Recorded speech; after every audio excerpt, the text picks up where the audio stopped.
오늘은 먼저 사진을 하나 보겠는데요. 한번 보십시오.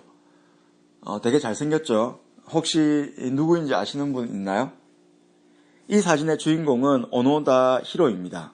일본군 장교인데요. 이 사람은 1944년 겨울 2차 세계대전 중이죠. 필리핀의 한 섬으로 파견을 받았습니다.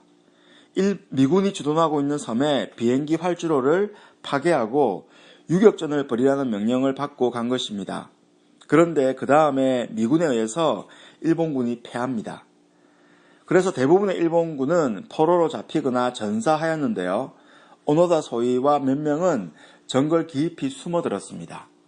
여기까지는 그냥 평범한 이야기죠. 근데 이 오노다 소위가 사람들에게 주목을 받게 된 것은 2차 세계대전이 끝났다라는 사실을 인정하지 않고 끝끝내 29년 동안이나 투항을 거부하며 정글에서 혼자 지냈기 때문입니다. 2차 대전이 끝나고 필리핀 정부군이 뿌린 전쟁은 끝났으니까 항복하란 내용의 선전물을 자신을 기만하는 계략이라고 굳게 믿었습니다. 나중에 일본 정부와 오노다 가족들도 필리핀에 와서 항복을 권유했지만 이것도 연합군의 계략이라고 믿고 응하지 않았습니다. 그러다가 종전 30년째인 1974년 겨울 오노다는 일본인 한 탐험가에 의해서 발견됩니다. 일본이 패망한 지 30년이 되었다라고 설명하며 설득해서 결국 오노다는 투항을 했고 일본으로 돌아오게 되었다라고 합니다. 믿기지 않는 이야기인데요. 하지만 실화입니다. 전쟁이 끝났지만 전쟁이 끝난 후 30년 동안 전쟁의 상황으로 생각하며 전쟁의 공포와 전쟁의 두려움 가운데 살았던 것이죠. 그래서 얼굴이 이렇게 바뀌었습니다. 우리 그 다음 사진 한번 보여주실래요? 이게 발견되었을 때의 모습인데요. 참 이렇게 여러 가지로 힘든 모습의 얼굴이죠. 발견되었을 때에 일본군 복장을 그대로 입고 있었다고 합니다.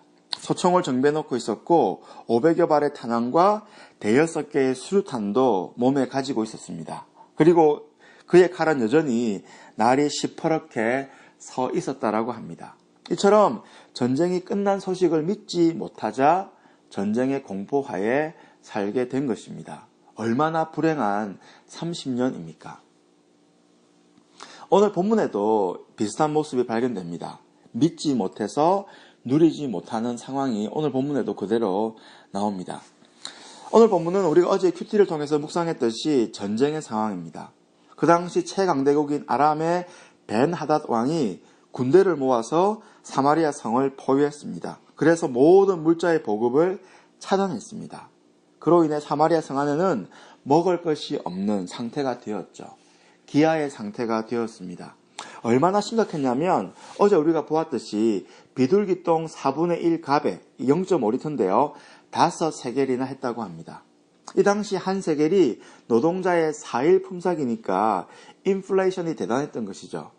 20일을 열심히 일한 품삯으로 비둘기똥 0.5리터를 겨우 살 정도였습니다. 이처럼 아무리 돈을 줘도 비둘기똥도 사 먹을 수 없는 그런 상태였던 것이죠. 참고로 이 당시 비둘기똥은 소금의 역할을 주로 했다고 해요. 그리고 이렇게 먹을 음식이 희귀하자 자신의 아들을 삶아 먹는 끔찍한 일이 생겼습니다. 그만큼 북이스라엘의 수도 사마리아 성은 상상 이상의 지역과 같은 끔찍한 상황이었습니다. 이런 상황 가운데 북이스라엘의 왕은 절망했고 그 절망을 두 가지 방향으로 표출했습니다. 첫 번째가 하나님을 원망했습니다. 그리고 두 번째는 하나님의 선지자 엘리사를 죽이려고 합니다. 어제 큐티 본문 마지막에 이렇게 끝나요. 31절인데요.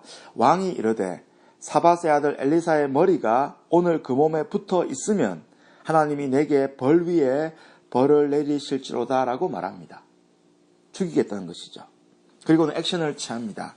하나님을 대변하는 하나님의 선지자를 죽이려고 합니다. 그래서 첩자를 보냅니다. 하지만 실패하죠. 그 내용이 오늘 본문 32절에 나옵니다.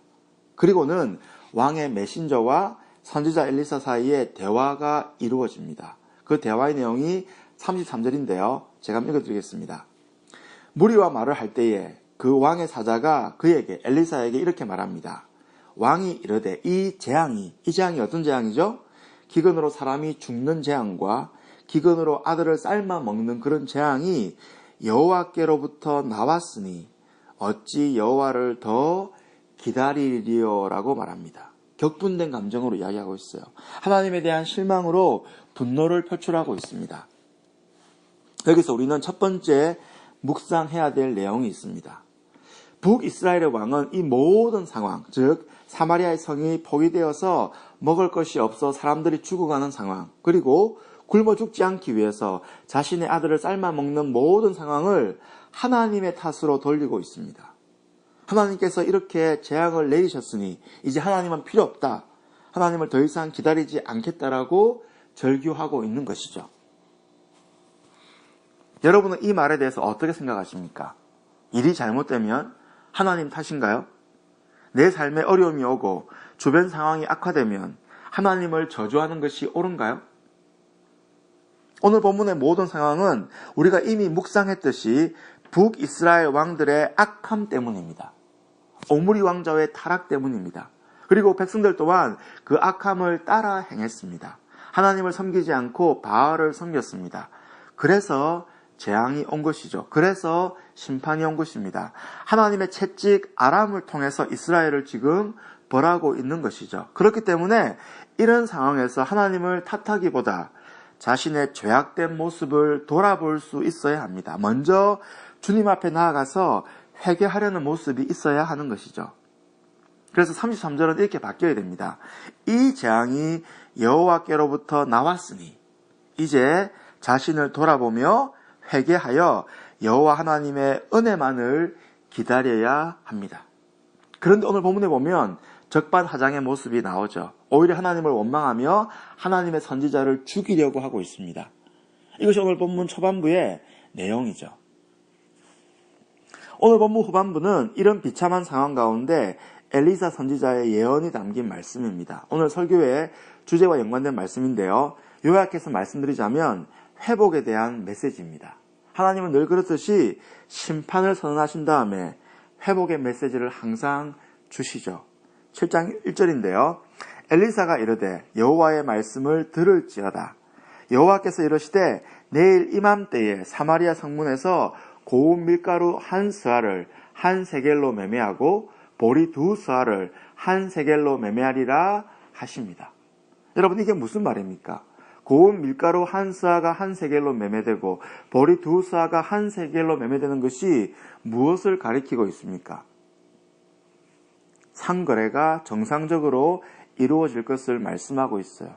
하나님께서 다시금 긍휼을 베푸셔서 모든 경제 사정이 다 원상태로 복귀될 것을 예언하고 있습니다. 마치 빅맥 지수처럼 햄버거 가격이 1,000불이었다가 다시 5불, 10불로 판매되는 것을 말하는 것과 같은 것이죠. 그런데 이 예언을 들은, 회복의 예언을 들은 이스라엘 왕의 한 장관이 비웃듯이 말합니다. 2절인데요. 그때에 왕이 그의 손에 의지하는 자, 곧 한 장관이 하나님의 사람에게 대답하여 이르되, 이렇게 말합니다. 여호와께서 하늘에 창을 내신들 어찌 이런 일이 있으리요 합니다.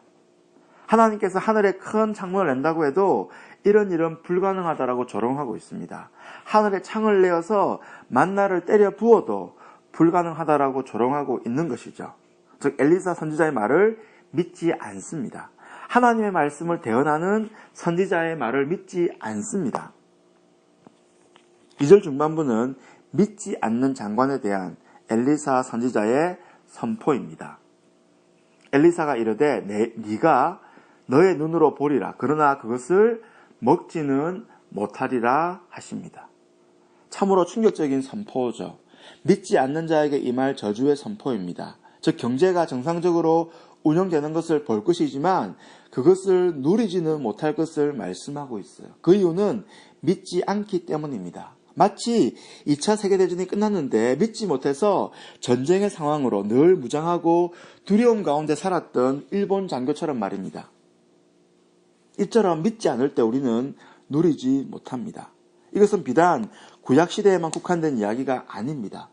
예수님께서 활동하신 시대에도 그랬어요. 하루는 예수님께서 고향에 내려가셨습니다.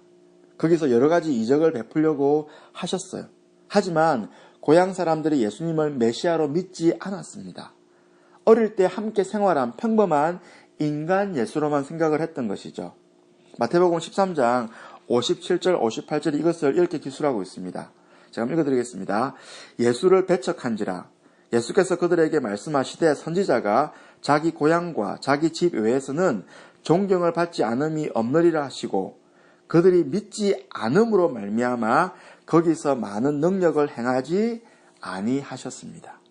믿지 않으면 하나님께서 능력을 행하지 않으십니다. 그렇기 때문에 우리 편에서는 하나님의 능력을 체험할 수가 없는 것이죠. 오직 믿음으로 우리는 누릴 수가 있습니다. 마치 뭐가 같냐면 여러분 지금 이 예배당에 무수한 전파가 있다는 사실을 아세요? 여러분 믿으십니까? 눈에 보이지 않지만 무수한 전파가 여기 있습니다. 라디오 전파도 있고요. 와이파이 전파도 있습니다. 이 사실을 믿고 라디오를 꺼내어서 주파수를 맞추면 우리는 음악을 듣든지 아니면 뉴스를 들을 수 있습니다. 와이파이가 있다는 사실을 믿고 스마트폰을 꺼내어서 와이파이를 잡으면 인터넷에 연결이 되는 것이죠. 이것은 믿고 행하는 자만이 누릴 수 있습니다. 그렇지 않으면 누릴 수가 없습니다. 말씀을 맺고자 하는데요. 오늘 설교의 제목은 오늘 본문 7장 2절 후반부에 엘리사의 말에서 따왔습니다. 엘리사가 이르되 네가 너의 눈으로 보리라. 그러나 그것을 먹지는 못할 것을 말씀하십니다. 보겠지만 먹지 못합니다. 여러분 한번 상상해 보십시오. 엄청난 기근으로 배가 엄청 고픈데 경제가 회복된 것을 보지만 먹지 못한다면 말입니다. 자린고비처럼 눈으로는 보지만 먹지 못한다면 얼마나 고통스럽겠습니까? 그와 같은 고통이 믿지 않는 자에게 임할 것을 예언하고 있습니다. 그리고 이 예언은 실제로 그 다음날 성취됩니다. 열왕기하 7장 18절, 19절, 20절인데요. 이번 주 목요일 큐티 본문이죠. 거기 실제로 이루어진 것을 보여줍니다. 제가 한번 읽어드리겠습니다. 18절입니다. 하나님의 사람이 왕에게 말한 바와 같으니 이르기를 내일 이맘때에 사마리아 성문에서 보리 2스아를 한 세겔로 매매하고 고운 밀가루 1스아를 한 세겔로 매매하리라 한즉 그때에 이 장관이 하나님의 사람에게 대답하여 이르되 여호와께서 하늘에서 창을 내신들 어찌 이 일이 있으랴 하매 대답하기를 네가 내 눈으로 보리라 그러나 그것을 먹지 못하리라 하십니다. 이것이 오늘 본문의 예언과 똑같죠? 그리고 그 다음날 그것이 실제 이루어집니다. 20절인데요. 그의 장관에게 그대로 이루어졌으니 곧 백성이 성문에서 그를 밟음에 죽었더라 라고 기록되어 있습니다. 이처럼 하나님의 말씀을 믿지 않는 자에게 하나님의 말씀의 축복을 누리지 못합니다. 오직 믿음으로 받아들일 때만 누릴 수 있습니다. 여러분 믿음은 보이잖아요. 하지만 보이지 않는 하나님을 믿는 믿음으로 그래서 그분의 말씀만 따라갈 때에 우리는 승리할 수 있고 또한 하나님의 축복을 누릴 수가 있는 것이죠. 이런 축복이 믿음의 걸음을 걷기를 다짐하는 우리 모두에게 임했으면 좋겠습니다. 우리 함께 기도하겠습니다. 하나님 아버지 감사를 드립니다. 오늘 말씀을 통해 우리를 도전하시니 감사를 드립니다.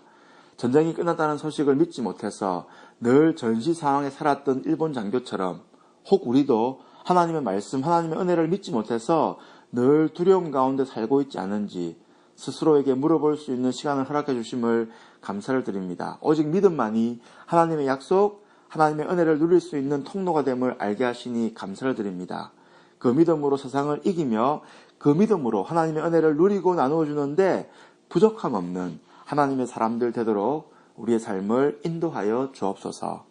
감사드립니다. 예수님의 이름으로 기도드립니다. 아멘.